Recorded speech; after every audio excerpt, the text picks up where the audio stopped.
Hello! The lovely Second Thought, YouGopling, and I have started a podcast together called the Deprogram. In it, we talk about intertopics on socialism, some history stuff, current events, and memes. Join us and have a listen sometime. Links are in the description and the pinned comment. This has been a long time coming, and I honestly don't know why I haven't made this yet, but today I thought I'd make a general intro to socialism video describing the various terms and concepts at a one-on-one level. Basically, something to link to people who may be interested. We'll be pulling from various online dictionaries, like Massline, as well as several historical ideological dictionaries, such as the What is What series of Soviet academic textbooks for definitions, so they're all in one convenient little video. It's all timestamped, so feel free to jump around. With that said, let's get started. Firstly, since we're so critical of capitalism, what exactly is capitalism? Now, capitalism is a socioeconomic formation based on the ownership of the means of production by the capitalist class, and the exploitation of hired labor by capitalists through the extraction of surplus value. Other prominent features include the existence of markets, for example. The Marxist definition is really the only objective definition of capitalism, as usually the ideologues of capitalism try to define away the exploitation aspect and center in on the fact that markets exist, for example, despite the fact that markets both predate capitalism as well as have the ability to exist after capitalism to an extent. To quote Lenin, "The essence of capitalism is the appropriation by individuals of the product of social labor organized by commodity economy."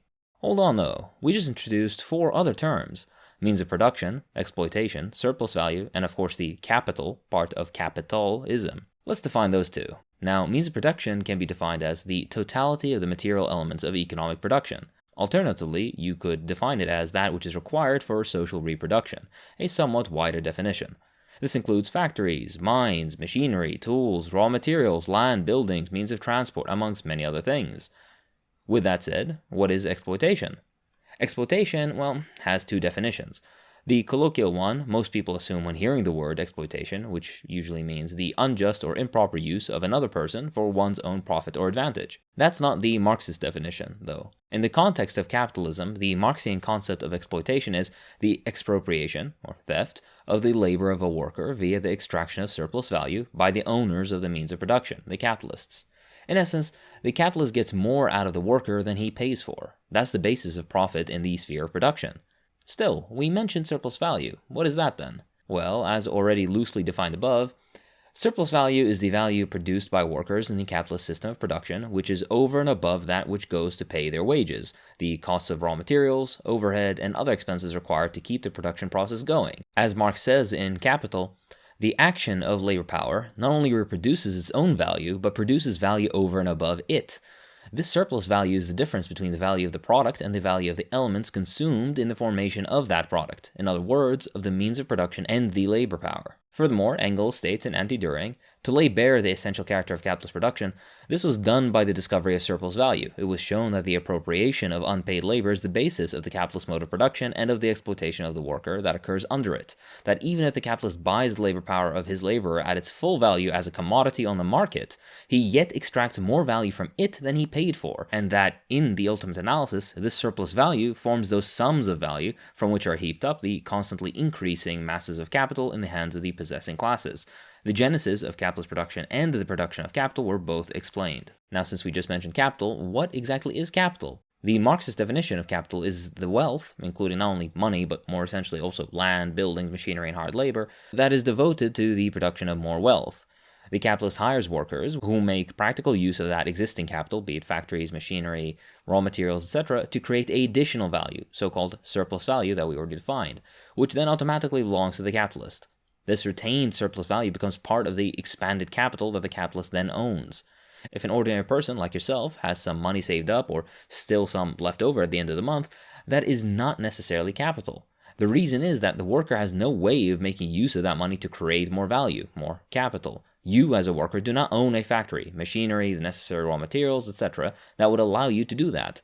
On the other hand, even if a capitalist is deeply in debt and needs to borrow more money to keep functioning, if he already owns a factory, machinery, raw materials, and purchases labor power, meaning hires workers, he already has a tremendous amount of capital and is in a position to make use of it to generate additional capital, unlike you. Money can be used as capital, for example, to build factories, buy machinery and raw materials, hire workers, etc. But it must be kept in mind, when money is used in this way, it is usually referred to as money capital, as in a specific form of capital. But if money, whether small amounts or large amounts, is not used for such purposes, it is not capital. To quote a fun little passage from Marx's Capital, capital is dead labor that, vampire-like, only lives by sucking living labor, and lives the more labor it sucks. Very kinky. The idea being expressed here is that the capitalists, through their ownership of capital, which came from the previous exploitation of workers, are thereby in a position to further exploit workers. Speaking of which, several other terms that we have mentioned, let's all talk about class and struggle and proletariat and bourgeoisie. Well, to quote Lenin, classes are large groups of people differing from each other by the place they occupy in a historically determined system of social production, by their relations, in most cases fixed and formulated in law, to the means of production, by their role in the social organization of labor, and consequently by the dimensions of the share of social wealth of which they dispose and the mode of acquiring it. Classes are groups of people, one of which can appropriate the labor of another owing to the different places they occupy in a definite system of social economy. In other terms, a class is simply defined by their relations to the means of production. If you own means of production, then you are a member of the capitalist class, or the bourgeoisie.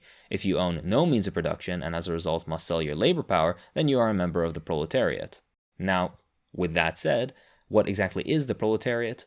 Well, it is in general terms the working class. The class of people in capitalist society who, deprived of any ownership of the means of production, must sell their labor power to the capitalists in order to survive, as aforementioned. Hence the exploited class in bourgeois society. To quote Engels, by proletariat is meant the class of modern wage laborers who, having no means of production of their own, are reduced to selling their labor power in order to live. Now, in contrast, the bourgeoisie are the capitalist class, the ruling class in capitalist society, which owns the means of production, factories, etc., and exploits hired labor. To again quote Engels, by bourgeoisie is meant the class of modern capitalists, owners of the means of social production, and employers of wage labor. Now, when discussing the proletariat and bourgeoisie, we enter into the concept of class struggle. Now, class struggle is the struggle between social classes with antagonistic or irreconcilable interests. To quote Marx, the history of all hitherto existing society is the history of class struggle. Now, with those simple definitions out of the way, how about we define the various systems that exist around capitalism? The first being social democracy. So, not to avoid any confusion, in some older texts, for example Lenin's, you'll see references to social democracy when in reality they mean our modern conception of socialism, in the revolutionary and scientific sense. The reason for this is because at the time, the term social democracy was usually used to refer to socialism, until a split in the movement happened, in which one side remained convinced of the necessity of revolution and the abolition of capitalism, those being socialists and communists, and the other side just wanted a tamer, gentler capitalism, that being the ones that self-identify as and are currently referred to as social democrats. In essence, that's the difference. To quote Richard Wolff, and I apologize in advance for the lengthy quote, in the past, social democracy called for using the state to offset, correct, regulate, and otherwise manage the workings of capitalism. It sought a capitalism with a human face, one with fewer inequalities of wealth, income, power, and access to culture. The state was to manage capital investment, regulate markets, and shape the distribution of income and wealth, all in the interest of a society with a deeper and more widely shared sense of community.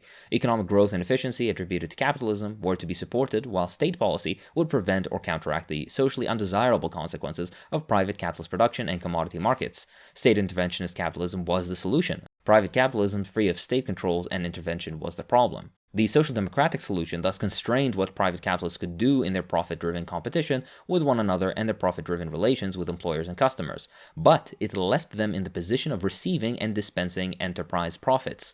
Social democracy thus left private capitalists with the incentive to weaken, deflect, or remove those constraints. It also provided capitalists with the means, their retained profits, to do so. In a sense, this was the historic capitalist-socialist compromise of the 19th and 20th centuries. Capitalists could keep their positions as receivers and dispensers of enterprise profits, but the conditions of those positions would be constrained by social welfare state policies. Whatever the benefits, this historic compromise set the stage for new struggles. Welfare states became contested terrains. Social democrats sought to strengthen and expand them, while capitalists sought to reduce, weaken, or eliminate them. From gains, the trend moved in the direction that favored capitalists. The trend turned into a route in the 1970s and has remained so ever since. The capitalists used their profits to improve their business prospects and performance by, amongst other strategies, undoing welfare statism. By lobbying, moving production outside national borders, emigration, common markets, media campaigns, and countless other mechanisms, the capitalists succeeded in bringing social democracy to its current sorry state. Even where trade unions and socialist and communist parties were strong, they proved no match for the profits capitalists could use against them.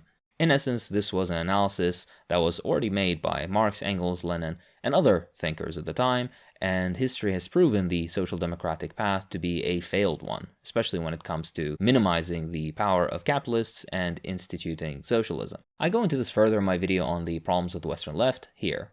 Check it out if you're interested. With that said though, what is socialism then? Well, socialism is considered to be an intermediate and transitional form of society between capitalism and communism, characterized in its economic aspect by the principle of from each according to their ability to each according to their work, and characterized in its political aspects by the control and rule of society by the revolutionary proletariat and its party or parties. Various policies include the abolition of private property, the suppression of markets, the reorganization of the workplace along democratic lines, public ownership of all means of production, the initiation of economic planning, the elimination of wage labor, and semi-contentiously, cultural revolution. The latter taking the form of fighting reactionary ideology in the party and society as a whole, be it sexism, racism, etc. To remind us, socialism is still a form of class society, where class struggle still exists, and bourgeois and proletarian ideology and tendencies still conflict with one another. Now, this goes a little bit beyond the one-on-one presentation I'm giving here, but the general idea is this. Even after the capitalist system is defeated and socialism is instituted, we'll still have certain remnants of bourgeois ideology within this new fledgling socialist society. And as a result, these different tendencies will need to be fought against. If you're interested in the idea of class struggle continuing into socialism, then I really highly suggest reading Mao's work, because he was the first to really develop that more than just a vague idea. Of course, there's much more nuance to all of this, but again, I'm trying to keep this all simple, so do forgive me. Since that's socialism though, what exactly is communism? Now, communism is a classless, stateless, and moneyless socioeconomic system in which all the means of production are owned and controlled by the people as a whole. The basic economic principle of communist society is from each according to their ability to each according to their needs. Now, how do we go about dismantling capitalism and building socialism? Well, revolution. Revolution is the overthrow of one class by another class, and the subsequent suppression of the overthrown class through limitations on their power and differing forms of capital, be it monetary, social, etc. More concretely, a socialist revolution is the overthrow of the bourgeoisie by the proletariat. Hopefully this is peaceful, but ruling classes have very rarely given up power when politely asked to. A neat historical tidbit is that quite a few socialist revolutions were relatively bloodless. It was usually the reaction against workers seizing power by former disgruntled capitalists, landlords, monarchists, and their connections abroad that was extremely violent. And I think that's enough for an intro video. I do want to make more of these, so let me know if this was interesting, and I'll make more in-depth videos on specific concepts, as well as just go into other more obscure terms that require definition or explanation. I have reading suggestions for you in the video titled The Only Leftist Reading List You'll Ever Need, which is a semi-joking title, but you can find that here. If you enjoyed